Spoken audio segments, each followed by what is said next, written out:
Ngwala, localité située à 12 km au sud de la ville de Bunia. Le dernier bastion du groupe armé Codeco Bar ALC, désormais sous contrôle des forces armées depuis le dimanche dernier lors des opérations musclées menées par l'armée régulière avec l'appui fait aérien. Le commandant de la 3e zone de défense, lieutenant-général Yav Filemon, qui a coordonné ces opérations, est atterri aujourd'hui à Ngwala, au bord de l'hélicoptère de FARDC, accompagné du commandant secteur opérationnel, général Yav Avulangola Robert. Sur la ligne de front, le patron de la 3e zone de défense, lieutenant-général Yav Filemon, a loué le professionnalisme des FARDC pendant la conquête de Ngwala Erziekere, ainsi que la libération de la population prise en otage par ces terroristes. D'abord, vous avez la félicitation de mon Kondiamboka, vous avez la félicitation du chef d'état-major général. Gana Kobima Awate, et réunion sur vous avez besoin de Baïko, et Koya pour nous appuyer Bino. Et Bino Bokoma Awa, pour que la dimension Yamakamune ou Zaladeng, Tozo Kenanango, pour nous Kola Kisa.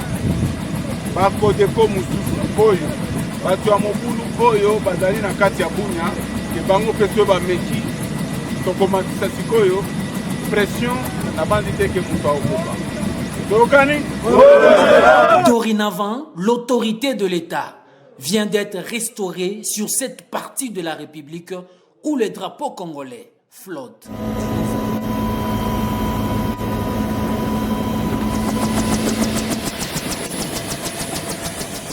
Position, une position debout,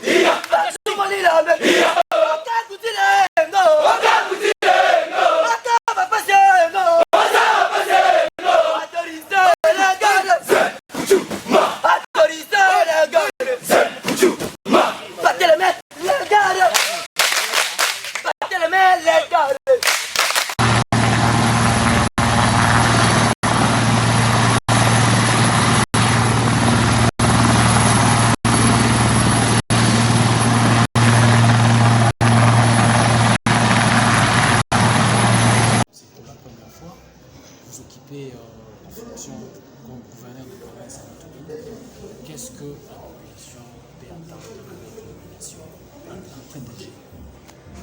d'entrée des jeux, je voudrais d'abord vous dire que je suis l'homme le plus heureux. Qu'est-ce que la population peut attendre de moi? Voyez seulement comment ils se sont mobilisés ici.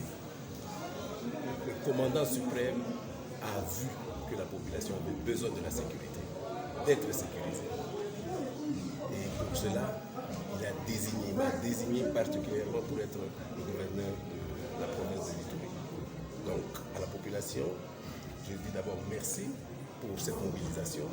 Et de deux, ils peuvent attendre de moi cette sécurité qui leur a manqué pendant aussi longtemps.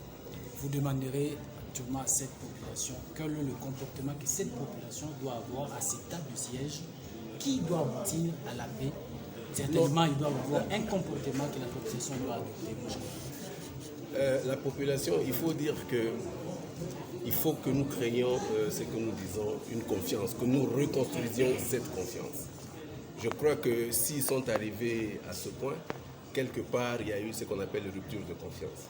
Maintenant, nous allons reconstruire cette confiance. En me voyant, ils comprennent l'intérêt du commandant suprême et que donc je leur demande de collaborer. Ça fait longtemps. Moi, j'étais ici en 2012. Et en 2012, quand je suis arrivé ici, c'était pour aller au FPPI, à Guéti là-bas. C'était pour le même problème. Et voilà que je reviens ici 9 ans après. Je crois que cette population est fatiguée. Fatiguée. Et ça, il faut que les gens comprennent. Il faut que les gens comprennent que la population est fatiguée. Et nous aussi, nous avons déjà compris qu'elle est très fatiguée. Spécialement moi qui étais venu ici pour faire cette paix encore en 2012. Donc, je leur demande tout simplement la collaboration. Qu'ils ne suivent, que la population ne suive pas la voie de sirène. C'est-à-dire tous ces, je ne sais pas moi, ces gens qui vont leur promettre des trucs. Non, s'il vous plaît. J'ai eu beaucoup d'informations de Kinshasa. Il y a des gens de mauvaise augure, des oiseaux de mauvaise augure qui sont en train de dire ici, non, voilà, attendez seulement, on fait 1 mois, on cache nos armes, après 1 mois, il va repartir et nous allons reprendre. Jusque quand, mes frères? Jusque quand nous allons avoir ce comportement-là? Ces armes qui vont ressortir après, c'est pour tuer qui? Des brebis? C'est pour tuer qui? Ressortez ces armes-là. Il y a des fonds pour ça. Il y a le DDRC qui va venir. Ne pensez pas que je vais partir dans un mois si vous n'avez pas arrêté. Je serai là. Et ça, je vous dis. Et je serai sans état d'âme. Sans état d'âme. Pour ceux qui veulent bien coopérer, nous allons passer. Nous allons partir avec eux. Nous allons cheminer ensemble. Mais ceux qui ne veulent pas, spécialement les groupes armés étrangers, ils ne sont pas chez eux. Ils doivent quitter. Ils doivent vraiment quitter. Et pour la population, je leur demande la collaboration. Je ne suis pas venu ici pour tuer la population. Je suis venu ici pour leur donner la paix. Rien que la paix. S'ils veulent collaborer avec moi, je leur donnerai cette paix-là. Voilà. Moi, j'ai rajouté une question. Vous pouvez passer aux hommes de troupes qui sont... Les hommes de troupes, je ne sais pas. J'ai vu un peu, je suis sûr qu'ils ont vécu ce qu'on appelle l'attrition. Ils ont été résilients. Ils ont vécu l'attrition, c'est-à-dire comment je peux dire, des scènes très graves. Ils ont vu leurs amis qui ont payé, ils ont payé un lourd tribut. Nous sommes venus ici. Le commandant suprême m'a rassuré, a rassuré à tous les deux commandants régions, à tous les gouverneurs commandants régions. Il leur a rassuré des moyens qui vont venir Iketnouk. Donc, dans les 72 heures, je suis sûr que même nos troupes vont ressentir la différence. Voilà. Merci. Armées étrangers, vous n'êtes pas chez vous. Vous n'êtes pas chez vous.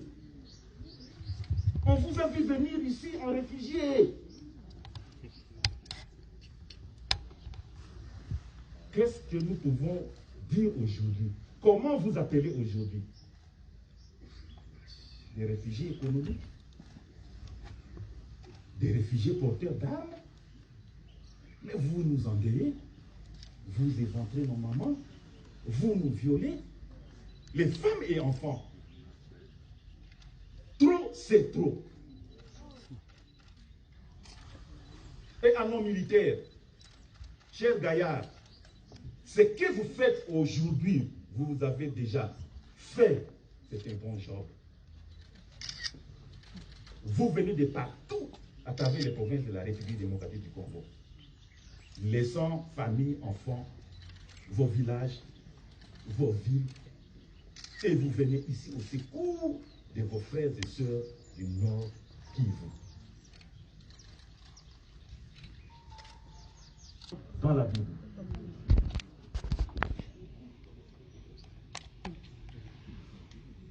Alors, cette force-là, je vais les utiliser où? Cette force-là, je vais les utiliser où? Par le soutien du président de la République, notre commandant suprême, des deux honorables présidents de l'Assemblée nationale et du Sénat. Ce soutien, je l'ai eu avec les caucus des honorables députés du Nord Kivu. Et ça nous encourage. Voyons encore l'accueil que nous étions. Honorer ce jour, j'ai dit gloire à Dieu de ce que tu m'as révélé. Et ensemble, franchement, nous allons aboutir. Na Kinshasa balobaka. Et l'okonini ici la terre. C'est ça notre questionnement aujourd'hui. Et pour y parvenir, nous comptons sur ces forces-là que je venais de citer. Pour qu'ensemble, que notre population, très longtemps meurtrie, trouve quand même cette denrée rare qui est la paix.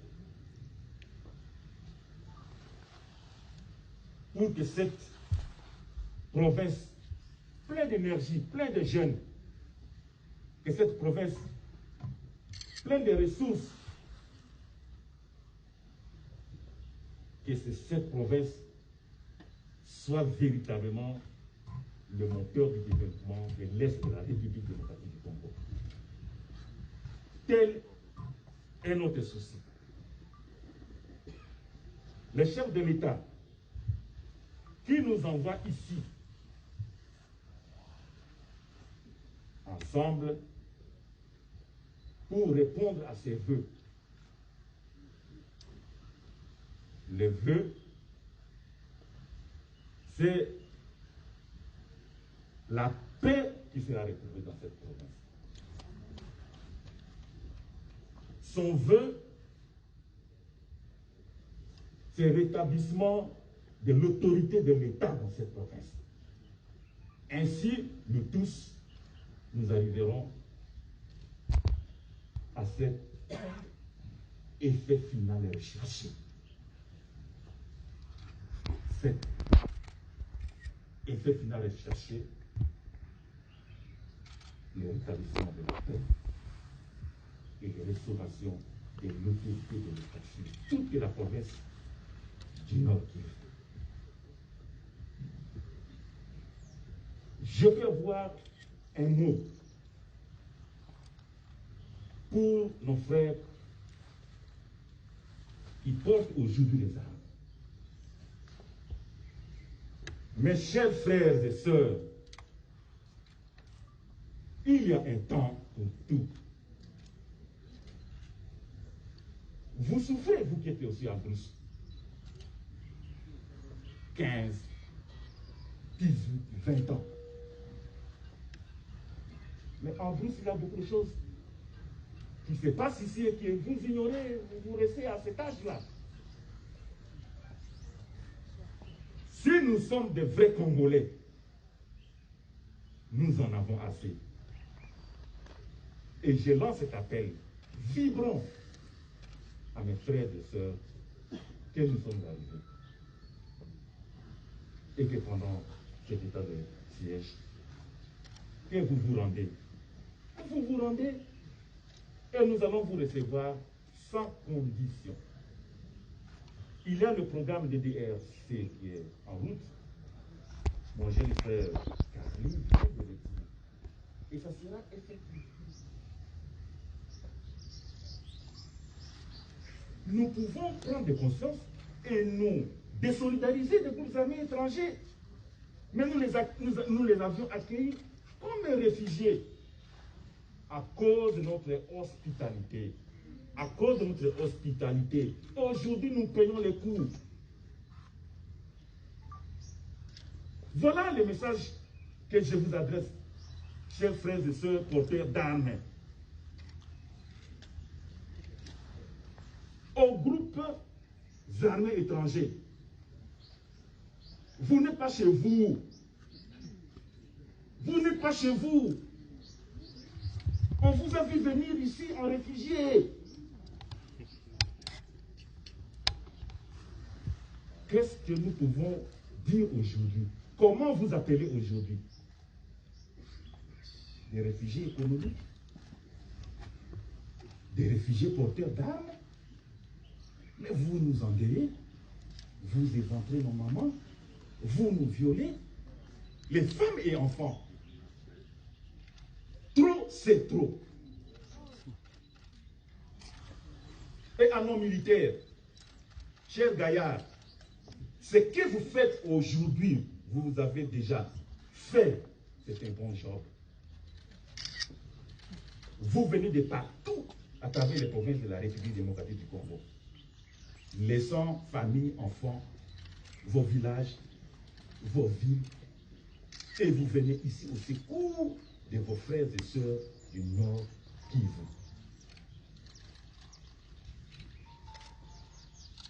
Pour beaucoup d'entre nous qui ne savent pas, beaucoup sont en train de faire trouver la peau ici. C'est pour leur pays, c'est pour l'intégrité de leur territoire, des populations et de leurs biens. Oui, parmi nous, chers amis de la presse, les brebis galeuses ne manquent toujours pas. Mais votre armée est disciplinée. Votre armée est disciplinée. Et nous essaierons de booster les choses. Nous avons beaucoup appris ici. Des militaires, s'il vous plaît. Comme moi, ici, debout devant vous, je prends une arme, je vends. l'arme des contribuables congolais. Je prends les munitions, je vends. Je vends à qui? Aux groupes armés. Qui se retourne encore contre vous? Qui se retourne contre votre population? Nous sommes une équipe costaud. Derrière moi, il y a encore, dans cette prise de décision de l'état de siège, il y a une équipe forte qui va venir de la justice militaire. Je suis là. Je commence directement à faire un état des lieux. Un état des lieux. Les commandants, à chaque échelon, nous vous donnons des armes. Tu as combien d'effectifs? Tu as utilisé combien d'armes? Tu as utilisé combien de milices? Pour tuer qui? Pour faire quelle guerre? Fais-moi les comptes.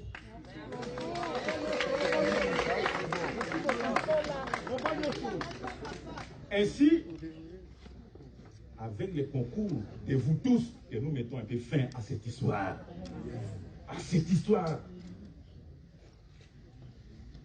Mais ces groupes armés étrangers, ils n'ont pas de dépôt d'armes ici, ils ne fabriquent pas d'armes ici. Nous savons qu'il y a plusieurs rébellions qui se sont défilées ici et plusieurs armes circulent dans la province. Aidez-nous. Aidez-nous. C'est peut-être, ça sera peut-être le petit nœud du problème. Et ceux qui font bien leur travail, je les encourage. Je l'ai dit ici. Ils font bien leur job. Et nous sommes venus booster pour qu'on aille cette fois-ci. Moi, je sais qu'en offensive, vos enfants sont très forts. Et petit à petit, carré par carré, nous allons essayer un peu de garder cette province. À notre population, qu'est-ce que je peux dire encore? Un appel vient d'être lancé ici, de nous aider. Vous avez montré votre solidarité aujourd'hui dans l'accueil qui nous a été réservé. Et cela va se poursuivre. Je vais organiser une journée porte ouverte où je commencerai par les étudiants. Je commencerai par les étudiants. Je vais écouter toutes les couches de la population. Qu'on me dise exactement quelle solution. Parce que la guerre que nous voyons ne peut pas être seulement les armes. Mais nous devons faire une approche globale. La politique, le sujet de notre population, nos forces armées, la communauté internationale. Parce que nous réclamons ce qui est des droits, s'il vous plaît. La communauté internationale doit nous soutenir. Nous les avons à nos côtés. Et tout ce qui peut concourir au bienfait, à la réussite de ces opérations, à la réussite de cette guerre qui perdure, sera toujours la bienvenue. Mesdames et messieurs, je vous laisse.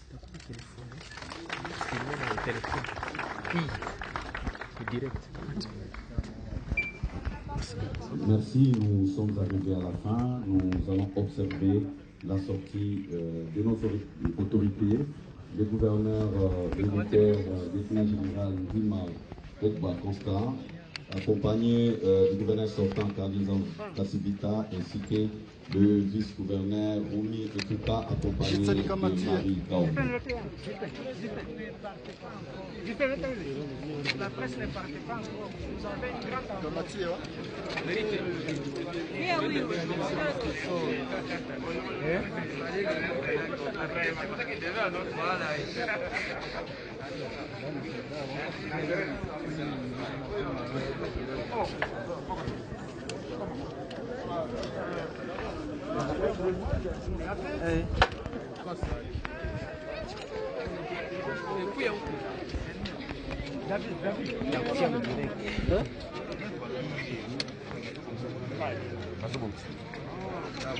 Patrick.